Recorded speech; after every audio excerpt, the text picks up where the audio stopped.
ఇక హైదరాబాద్ శివార్లో దొంగలు భీభత్సం సృష్టించారు. చంగిచెర్లలో 12 ఇళ్లలో చోరీలు చేశారు. కారులో ముందే వచ్చి రెక్కీ చేసిన దొంగలు ఆ తర్వాత చోరీ చేశారు.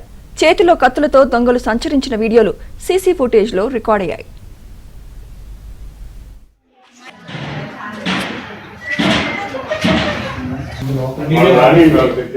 చూపించాలి అంటే ఆ బాధ పెట్టక్కర్లేదు మన టీవీలో అంతే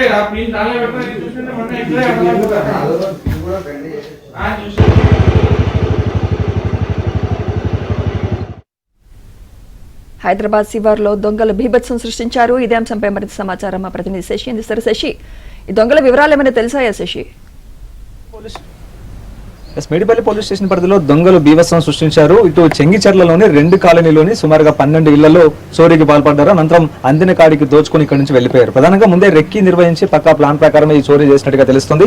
పక్కపక్కనే ఉండేటటువంటి ఇళ్లతో పాటు కొంచెం దూరంగా ఉండేటటువంటి ఇళ్లలో సుమారుగా ఎవరెవరు ఇళ్లకైతే తాళాలు వేసి ఉంటారో ఆ తాళాలు వేసినటువంటి ఇళ్లనే టార్గెట్ గా చేసుకుని ఈ దొంగతనానికి పాల్పడ్డారు. ఒకసారి మనం విజువల్స్ లో కూడా చూడొచ్చు. ఈ ఇంట్లోనే చోరీ జరిగింది. అయితే ఇంటికి సంబంధించినటువంటి యజమాని రాత్రి ఇంట్లో లేకపోవడంతో ఇదే అదనుగా భావించినటువంటి దొంగలు ఇంటికి సంబంధించినటువంటి తాళాలను బ్రేక్ చేసి అనంతరం లోపలికి వెళ్ళారు. ఇక లోపల ఉండేటటువంటి 2 బీరువాలను పగలగొట్టి ఆ 2 బీరువాలో ఉండేటటువంటి నగదుతో పాటు ఆ తర్వాత బంగారు ఆభరణాలను కూడా తస్కరించి తీసుకెళ్లినటువంటి సందర్భం అయితే కనిపిస్తోంది. సో మొత్తానికి ఇదే కాకుండా ఇదే ఇంట్లో కాకుండా పక్కపక్కన ఉండేటువంటి 12 ఇళ్లలో కూడా ఈ చోరీలు పాల్పడ్డారు. ప్రధానంగా వీరంతా కూడా సంక్రాంతి పండుగకు ఊరెళ్లడం, ఆ తర్వాత వివిధ అవసరాల నిమిత్తం వేరే చోటికి వెళ్లడంతో ఇదే అదనంగా భావించినటువంటి దొంగలు ఈ దోపిడీకి పాల్పడినట్టుగా తెలుస్తుంది. అయితే దొంగలు ఈ బీభత్సం సృష్టించడానికన్నా ముందు పక్కా ప్లాన్ ప్రకారం వ్యవహరించినట్టుగా తెలుస్తుంది. ఏ ఇళ్లలో అయితే వ్యక్తులు ఉన్నారో ఆ ఇళ్లను టార్గెట్ గా చేసుకుని ఈ దోపిడీకి పాల్పడ్డారు. మనతో బాధితులు ఉన్నారు. ఒకసారి బాధితులు మాట్లాడే ప్రయత్నం అయితే చేద్దాం. ఇంట్లో ఎంత బంగారం దోచుకెళ్లారు, ఎంత నగదు పోయిందన్న అంశాల గురించి చెప్పండి. అసలు ఎంతవరకు 10 తులాల బంగారం, 20 తులాలు 15,000 క్యాష్.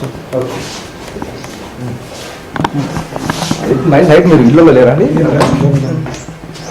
అయినా మామూలుగా మీరు ఎక్కడ ఉన్నారు? ఇక్కడ మా పక్కన మా కొడుకుంటే అక్కడ పండుకున్నాను. ఎప్పుడు గమనించారండి ఇంట్లో ఇదంతా? 8 గంటలకు పోతుంది.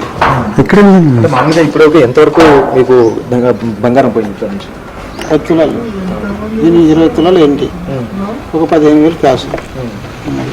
పోలీసులు వచ్చారా? పోలీసులు గురించి ఏమైనా వివరాలు సేకరించారా? పోలీసులు ఏమైనా చెప్తారా?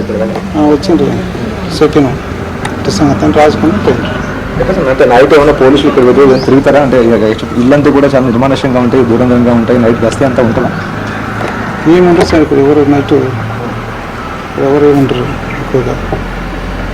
అనుమానం ఉందా దొంగలు అంటే పక్కా ప్లాన్ ప్రకారమే ఉంది కాబట్టి ఎవరైనా తెలిసిన వ్యక్తులు చేస్తుంటారా లేకపోతే బయట? లేదు, మాకైతే ఎవరి మీద అనుమానం లేదు.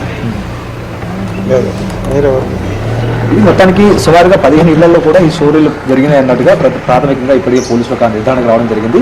ఇప్పటికే ఘటనా స్థలానికి డీసీపీతో పాటు ఏసీపీ తర్వాత మేడిపల్లి పోలీసులు చేరుకున్నారు. బాధితులతో వివరాలు అడిగి తెలుసుకునేటటువంటి ప్రయత్నం కూడా చేశారు.